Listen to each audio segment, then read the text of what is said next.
Salut les pirates, jeudi si vous regardez ces vidéos en direct. Alors si vous regardez ces vidéos en direct, la formation express est sortie hier sur comment faire durer un couple, comment s'excuser, comment solder le passé, comment faire oublier le passé à son conjoint. Bien tout ça, on l'a vu dans la formation d'hier, 45 minutes, 29,90 €, ça c'est les formations express, vous les avez, on en parlera d'ailleurs demain en détail dans le live. Le live c'est vendredi soir à 19 h. Et vous savez que notre team, notre famille pirate se réunit le vendredi soir pour faire l'apéro ensemble à 19 h dans ce live. Je réponds à toutes vos questions tous les vendredis et puis tout le long de la semaine évidemment. Sous ces vidéos, en commentaire, c'est votre lieu d'expression préféré. C'est là où vous parlez, c'est là où je vous réponds et c'est là où je pioche des commentaires pour en faire des mini-coachings à la fin des vidéos. Et puis vous avez votre canal Telegram évidemment, qui vous aide je vous partage les ressources que vous m'envoyez sur WhatsApp toute la journée, que je vous mets sur Telegram.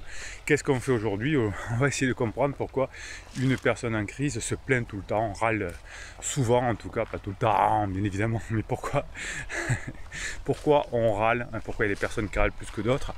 Alors, dans la vie, il y a des personnes qui râlent tout le temps, on appelle ça des caliméros, mais quand on est en crise existentielle, quand on dit que je t'aime plus, etc., on est toujours en train, rien ne va, on va essayer de savoir comment ça se passe. Je vais vous expliquer le phénomène et comment aussi remédier, évidemment. Tout d'abord, avant de râler, regardez comme c'est beau. Ah oui, ça évite de râler comme ça, regardez, il y a même le bateau pirate qui est là. Ça c'est bon le matin, vous voyez, le matin, un petit retour à la nature comme ça, et moi ça me donne toute la pêche pour les coachings. D'ailleurs, tant que j'y pense, les formations et les coachings, c'est un descriptif de ces vidéos, comme votre bouquin Comment sauver son couple. D'ailleurs, à propos du livre Comment sauver son couple en brochet ou en PDF, j'ai reçu un commentaire hier intéressant d'un pirate qui m'a dit: ma femme a lu votre bouquin, femme en crise bien évidemment, et elle a trouvé qu'il y avait beaucoup de choses vraies et intéressantes à l'intérieur, et ça lui a beaucoup apporté. Vous voyez que le bouquin peut servir à la fin de la crise aussi à revenir ensemble, à s'améliorer encore, et tout ça, qu'est-ce que c'est bon de s'améliorer, d'être ensemble, de recréer du lien. Alors en général, on dit que les personnes en crise sont des vrais caliméros. On en a tous alors dans notre entourage, on a des caliméros. Mais généralement, quand on est en crise existentielle, rien ne va, on se plaint de tout, effectivement. Comme on fait beaucoup de choses à l'envers quand on est en crise, et je l'ai été aussi il y a quelques années, je sais donc de quoi je peux parler, en tout cas ce que j'ai vécu. Eh bien, quand on est en crise, chaque petite contrariété de la vie va être l'occasion de déverser un lot incessant de j'en ai marre, de lamentation, c'est pas possible, qu'est-ce que tu as fait. Donc c'est d'abord le conjoint de la personne en crise qui prend. Évidemment, ensuite il y a les enfants, l'entourage, le patron, les clients, tout le monde y pense. C'est un effet, la famille et les amis, c'est un effet qui est comme une traînée de poudre. Et je vous dis souvent en coaching, tiens, vous en êtes où là? Le prochain c'est le problème au travail. Non, ça se passe très bien au travail. Puis vous m'appelez dans le suivi du coaching, ou vous m'envoyez un WhatsApp dans le suivi du coaching. Mais vous aviez raison Bruno, j'ai appris que ma conjointe s'était fait convoquer par son patron car ça n'allait pas du tout. Voilà, bon, c'est comme ça, c'est une crise existentielle, c'est pas la fin du couple, c'est un point de passage, mais c'est dur à vivre. Donc les personnes en crise, effectivement, sont des caliméros, et finalement, vous qui êtes à côté, vous en prenez plein la poire, comme on dit, alors que vous êtes pas pour grand chose entre guillemets, mais comme vous êtes un peu perdu, déstabilisé, vous avez tendance à croire que ce que dit votre conjoint est juste, et ça vous fait mal, ou en tout cas vous répondez au départ et vous commettez des interdits. Oui, évidemment, quand votre conjoint est en down et qu'il est plein de plaintes, eh bien vous ne restez pas dans le parage, parce que le premier qui est là, il vous voit, et vous êtes la cible de ces jérémiades évidemment. Et si vous avez l'habitude de fonctionner par SMS, ce que je vous déconseille formellement, quand votre conjoint n'est pas bien, il a l'habitude de se déverser sur vous par SMS, vous êtes tranquillement au travail ou tranquillement en train de faire autre chose et vous recevez ce que j'appelle un scud. Faut qu'on parle, machin, voilà, c'est que ça veut dire que la personne n'est pas bien et a envie de se lamenter.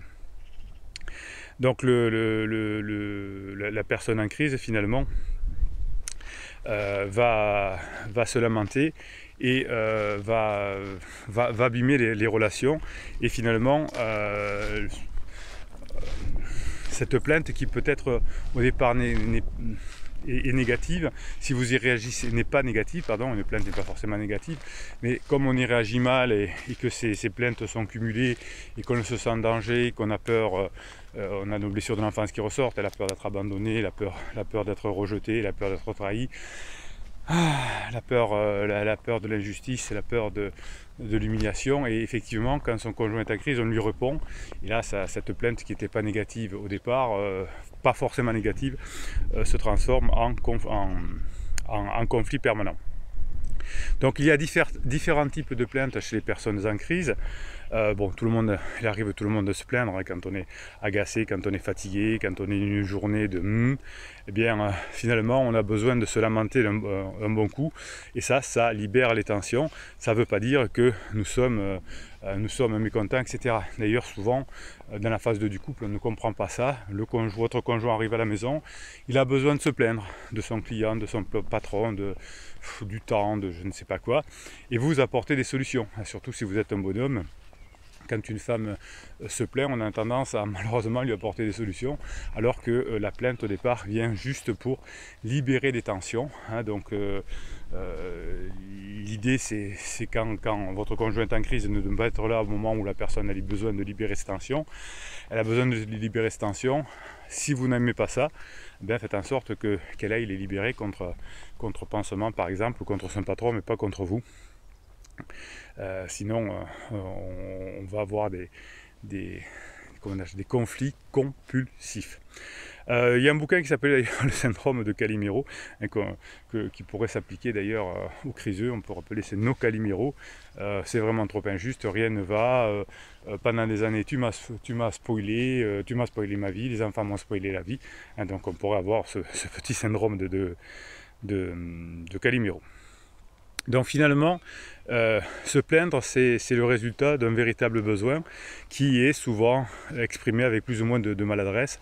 Et pendant la crise, on a beaucoup besoin d'exprimer son mal-être.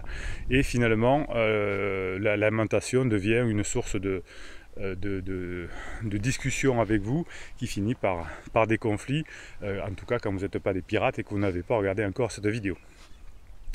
Au bout d'un moment, la lamentation, les plaintes deviennent des habitudes de communication et qui se transforment en conflits. Et finalement, tous les jours, dans les routines, on arrive à avoir des conflits ensemble. Et effectivement, ça va créer un environnement qu'on pourrait appeler toxique. Et on prend un mauvais pli. Effectivement, on va avoir, au bout d'un moment, à force de ne pas être d'accord sur les plaintes, etc., on va avoir une forme de destruction du couple à la fin de la phase 2, et on va bien sûr aller voir ailleurs. Et le pansement sert à ça au départ, c'est-à-dire que le pansement au départ sert beaucoup aux lamentations. Mon mari m'a dit ça, ma femme m'a dit ça, etc. Et comme le pansement a envie besoins sexuels, a des besoins sexuels avec votre époux et votre épouse, et bien, il va lui dire exactement ce qu'il a envie d'entendre, et que c'est une honte, etc., que votre mari, votre femme ne devrait pas se laisser faire, etc. Eh bien, ça met évidemment de l'huile sur le feu, puisque pansement a bien envie d'avoir un désir sexuel pour la vie, entre guillemets, et votre épouse ou votre époux est une proie facile, puisque une personne en crise est une proie facile, puisqu'on lui dit un peu ce qu'elle a envie d'entendre, et on arrive à venir à ses fins sexuelles. Finalement, donc, l'idée c'est que la personne ne vous prenne pas comme son réceptacle pour de plaintes, puisque si vous n'êtes pas capable de les absorber, si vous n'êtes pas psy, si vous n'êtes pas coach, eh bien vous allez arriver à des formes de conflits importantes. Donc une plainte cache parfois quelque chose de beaucoup plus enfoui, évidemment, et l'écouter va vous aider à analyser, comprendre et regarder l'intention derrière cette plainte, cette jérémiade. Mais ça, ça ne viendra que s'il y a une expression d'émotions sincères, hein, comme de la colère, comme de la tristesse peut-être. Est-ce un appel à l'aide? Est-ce un moyen d'attirer l'attention? Est-ce qu'un moyen de discréditer? Est-ce que c'est un moyen de soulager une angoisse? Posez-vous la question. Et pendant la phase d'épuisement, après le point d'inflexion, là, vous aurez beaucoup de plaintes sur la vie, j'arrive à rien, je suis nul, de toute façon, voilà. Et là, vous voyez que ce sera beaucoup lié à la tristesse. Et là, vous aurez votre rôle à jouer pour prendre votre époux, votre épouse dans les bras et pour lui dire, ça va aller, t'inquiète pas, on va s'en sortir à tous les deux. On est assez fort, et là, c'est ce qu'on a envie d'entendre dans ces moments-là. Donc il y a des moments où la plainte, la critique, c'est juste pour soulager ces tensions, hein. Ça c'est à vous ne pas être là, et de temps en temps il y a quelque chose à entendre. D'ailleurs vous me dites souvent en coaching, au bout d'un moment je vous dis, à mon avis le problème de votre couple vient de ceci, et là vous me dites, non mais Bruno, vous êtes trop fort parce que mon conjoint me l'avait dit mais je ne l'avais pas entendu. Il me le dit souvent, ou elle me le dit souvent.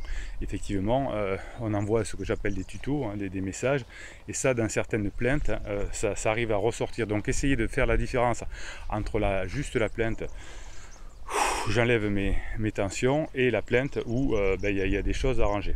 Donc, une plainte saine et claire va énoncer un dommage, une injustice que l'on a réellement subi, et permet aussi de trouver des solutions.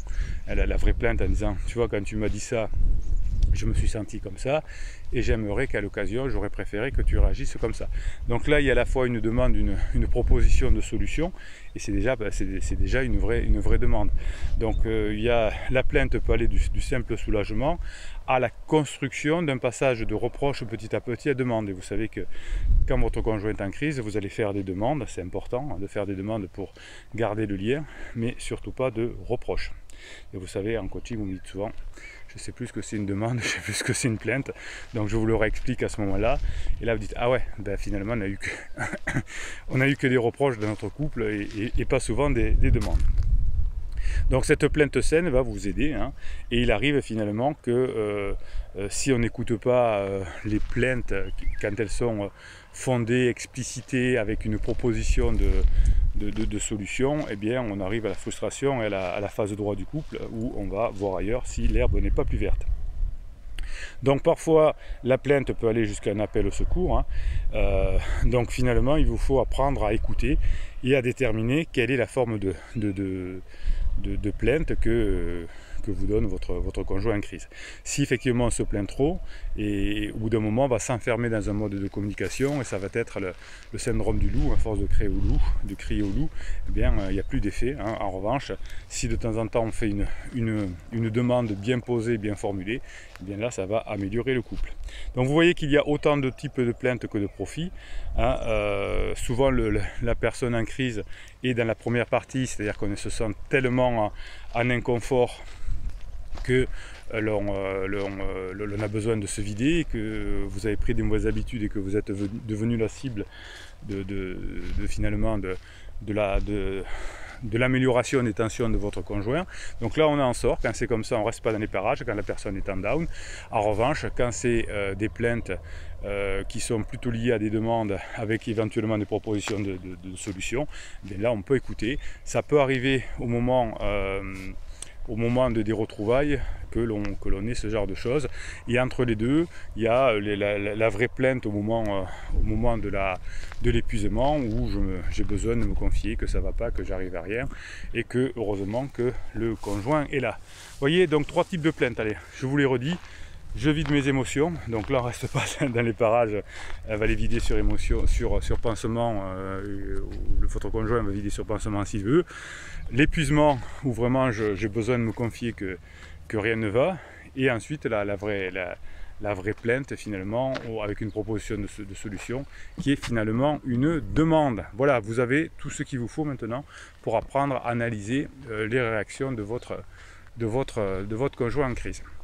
Allez, je vous donne quelques mèmes issus de votre canal Telegram. Sur Telegram, vous tapez canal Bruno Marchal, c'est le canal des pirates. Vous avez plein de ressources, des documents, des mèmes, des blagues, tout ce que vous voulez pour vous aider à passer des bonnes journées et à bien communiquer avec votre conjoint pour récupérer votre couple. Et juste après, je vous fais le mini coaching que vous adorez tant. Alors sur le canal Telegram, vous m'avez mis dans la semaine aussi une application qui s'appelle l'application qui est sur Google pour avoir de la motivation et du courage. Alors je pense que c'est en anglais. Vous avez été plusieurs à m'envoyer aussi un message, un article de neurosciences, ce que votre cerveau social doit à la musique, vous pourrez le dire. Une vidéo aussi très intéressante qu'on m'avait mis sur une mamie qui est ceinture noire de judo, d'aïkido et de kung fu, rien que ça, et qui dit « Celui qui n'a pas de volonté ne peut rien entreprendre ». Et vous verrez avec cette vidéo qui est absolument excellente, vous allez vous régaler. Allez, du coup, il y a quelques mèmes qui correspondent à cette volonté d'être des pirates et des badass. La vie se rétrécit ou se développe en proportion de son courage. C'était Anaïs Nin de mémoire, oui. La vie se rétrécit ou se développe en proportion de son courage. Vous pouvez abandonner. L'autre jour, il y a un pirate qui m'a dit « Oh, j'abandonne, j'en peux plus, je crois que c'est mort, ma femme veut demander le divorce, etc. » Ben, on a le droit d'abandonner, hein, vous savez. Je travaille avec les forces de sécurité et notamment avec certaines négos. Au GI, quand les sélections sont très dures, c'est comme ça que ça se passe, on fait des sélections très dures et les personnes abandonnent au fur et à mesure en fonction de leur caractère, de leur courage. Tout peut être fait, les épreuves sont connues à l'avance, on peut s'y entraîner, on sait très bien qu'il y a la plupart des personnes qui arrivent à leur fin. Et puis il y a des personnes qui abandonnent, donc les personnes qui sont là pour les protéger, essayent un peu de les motiver au moment de l'abandon, et puis une fois qu'ils ont décidé d'abandonner, eh bien, les réconfortent, leur donnent à manger, à boire, enfin, ce dont ils ont besoin, leur mettent une couverture, et c'est fini, on ne culpabilise pas les personnes, c'est juste fini, les règles du jeu.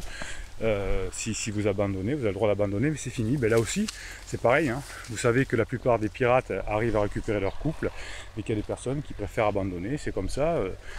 Il n'y a pas de jugement à avoir, vous n'avez pas à vous en vouloir. Il y a des personnalités plus fortes que d'autres, il y a des personnes qui sont plus entraînées que d'autres, il y a des personnes qui ont fait plus d'efforts. Ben c'est comme ça, c'est le sens de la vie, hein. Vous savez que vous pouvez y arriver, vous savez que si vous faites ce qu'il faut, là, comme la plupart des pirates, vous arriverez, mais vous avez aussi le droit d'abandonner quand vous n'avez pas assez de force. On a deux vies et la deuxième commence le jour où l'on se rend compte que l'on n'en a qu'une. Et oui, vous pouvez abandonner votre couple, effectivement, vous en avez encore une fois tout à fait le droit, mais vous allez repartir à zéro avec un autre couple, votre époux, votre épouse aussi, et vous allez repasser par les mêmes phases, la phase 1, la phase 2 de distanciation, etc. Et vous reviendrez de toute façon à un moment donné à cette phase 3 avec une phase d'exploration que vous mènerez, etc. Vous aurez certainement une crise existentielle et vous allez revivre les mêmes cycles si vous n'arrivez pas à la phase 4, évidemment, hein, mais ça vous le connaissez. Les gens qui veulent fortement une chose sont presque toujours servis par le hasard. Oui, ben le hasard ça se prépare, la chance ça se prépare, ça c'est vrai. On peut pas dire le contraire.